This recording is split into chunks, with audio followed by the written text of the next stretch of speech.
আজকের সকালটা শুরু হয়েছিল মার হাতের গরম গরম লুচি, আলুর তরকারি আর মিষ্টি দিয়ে। আর তোমরা যেন ভেবো না যে এখানে এতগুলো মিষ্টি আমি খেয়েছি। আমার আর ভাইয়ের মিষ্টি মা এক প্লেটে একেবারেই দিয়ে দিয়েছিল এক জায়গায়। আর ব্রেকফাস্টটা কমপ্লিট করেই চলে গেছিলাম ছাদে, কারণ মা আজকে আমার বেশ কিছু জামা কাপড় কেচে দিয়েছে, সেগুলোই ছাদ থেকে তুলে এনে সুন্দর করে গুছিয়ে তারপর হোয়াটসঅ্যাপে তুলে রাখলাম। দুপুরে খাওয়া দাওয়া কমপ্লিট করে যেই একটু শুয়েছি তখনই উঠলো ভীষণ ঝড়, আর তার সাথে নামলো মুষলধারে বৃষ্টি। আর বৃষ্টি তো আমার এমনিতেই ভীষণ প্রিয়, আর তার সাথে সাথে ওয়েদারটাও খুব সুন্দর হয়ে গেছিলো। আর আমি ঘরের জানলা দিয়ে শুয়ে শুয়ে বৃষ্টি দেখছিলাম, আর জানলা দিয়ে ভীষণ হাওয়া আসছিল।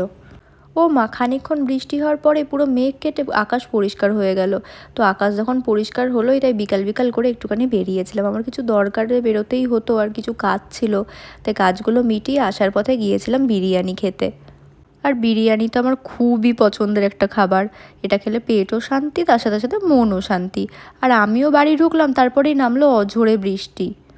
আর ভাগ্যিস বৃষ্টিটা আমি বাড়ি ঢোকার পরপরই নেমেছে, কারণ আমি আকাশ পরিষ্কার দেখে তো ছাতাও নিয়ে বেরোইনি, পুরো ভিজে স্নান হয়ে যেতাম।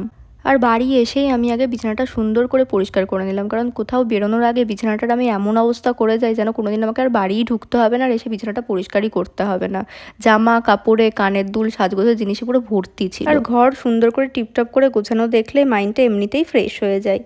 আর বিছানাটাকে গুছিয়ে আমার কিউট কিউট টেডি বিয়ারগুলোকে সুন্দর করে সাজিয়ে রাখলাম। আর এই পিঙ্ক কালারের টেডি বিয়ারটা হচ্ছে আমার সবথেকে প্রিয়।